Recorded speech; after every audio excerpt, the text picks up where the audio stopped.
to congratulate the graduates in person here. Congratulations.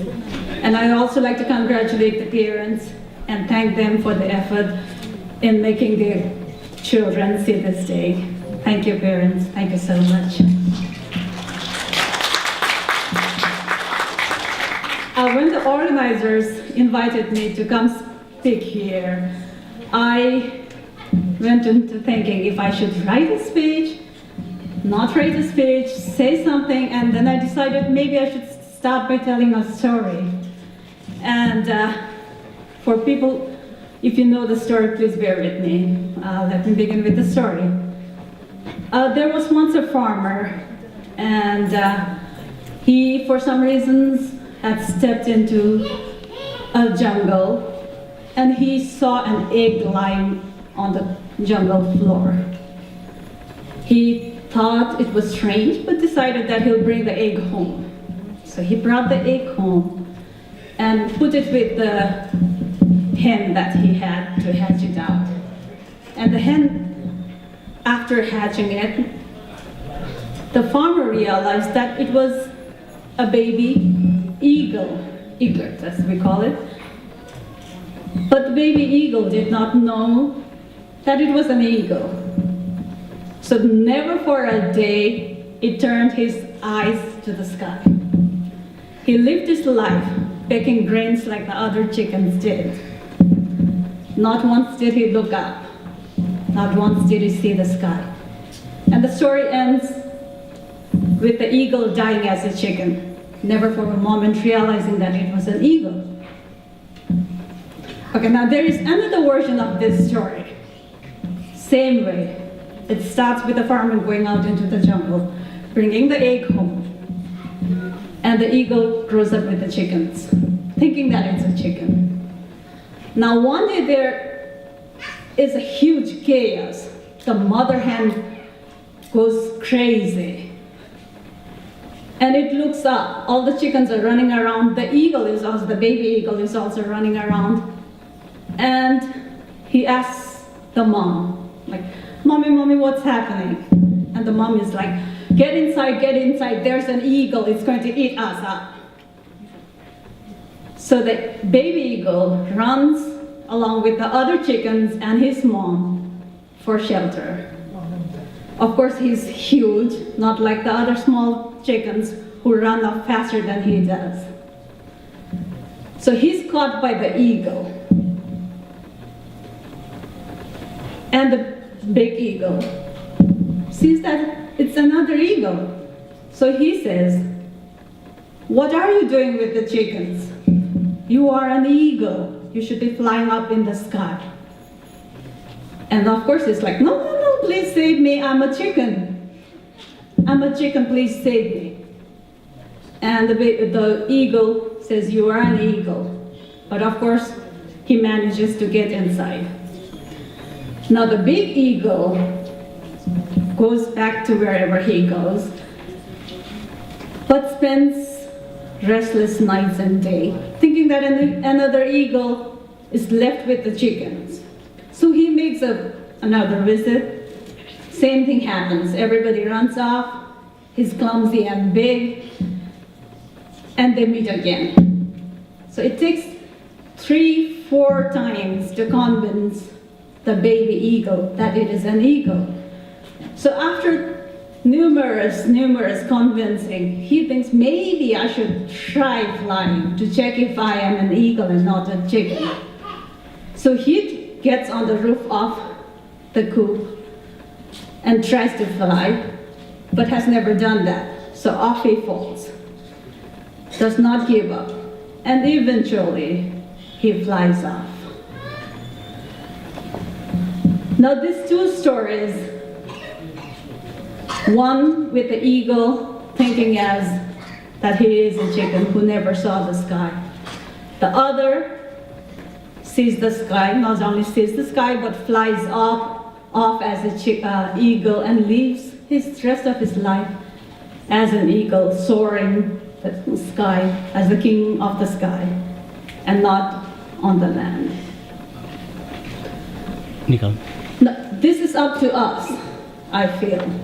whether we decide to live and believe that you are a chicken or to believe that you are an eagle. A kind, very, very kind, generous farmer has brought us all here. Now, if you decide that you are a chicken, it is your decision. If you decide that you are an eagle and fly off, it is your decision too. But I think the farmer has realized before he brought us here that we were all not chickens but eagles. And I truly believe that we are eagles. And this day, with the graduates sitting here, is another proof that we are eagles, not chickens. I believe that I am eagle, not a chicken. But it took me years and years to realize that I am an eagle. The graduates here,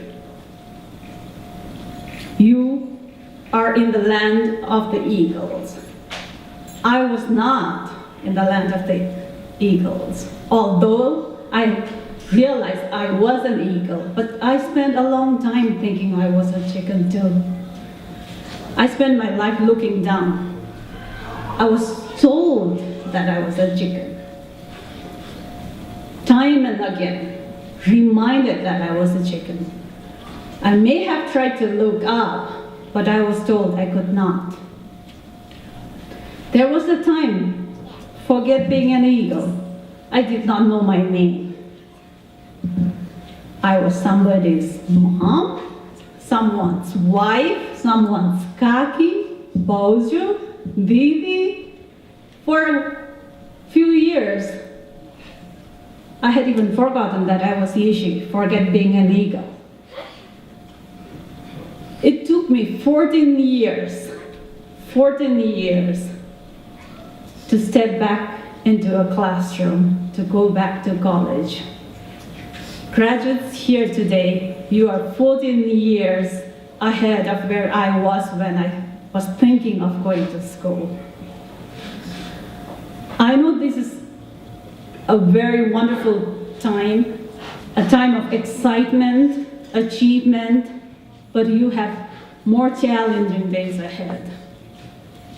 And the parents, your children have graduated, but the challenge begins now. And as you have been with them, supporting them for these years, please keep in mind that they are still your babies. They need your support. Friends, community, we know they are going to be collegians.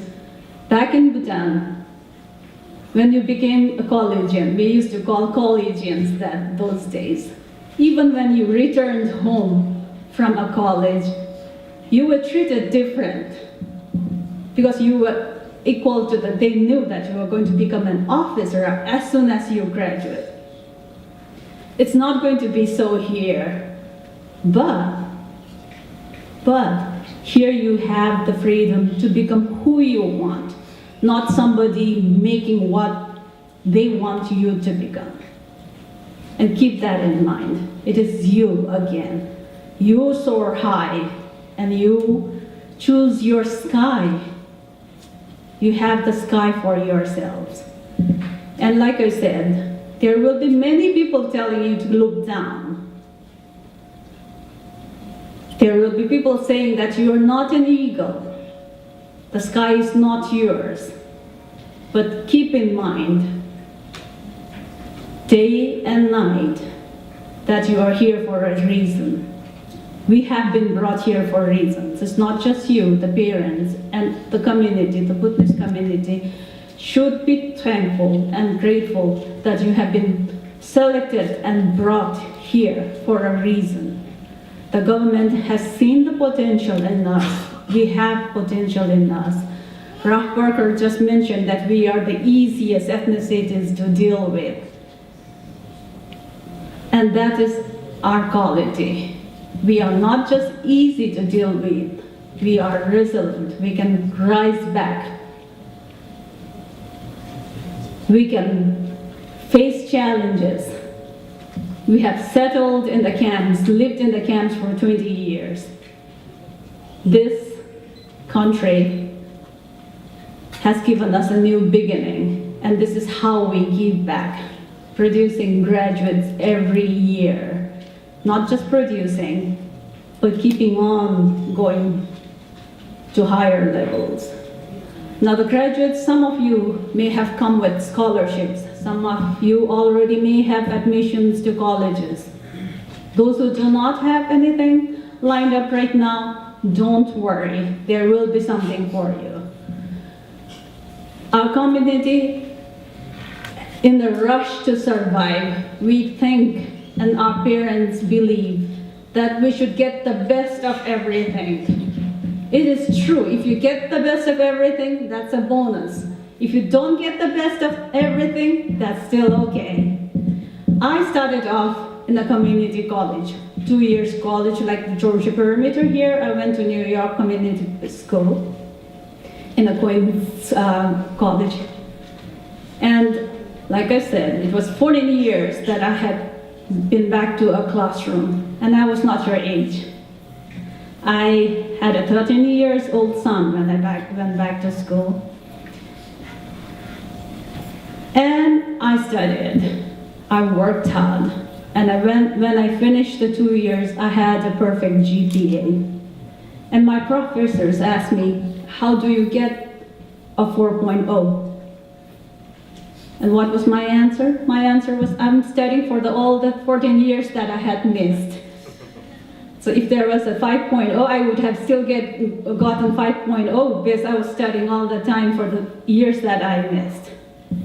It is our culture that we worship education. Education is not just education for us. You should have not just for your sake of educating. You were worshiping education. This is a culture that we come from. We worship education. So it's not just diplomas or a job.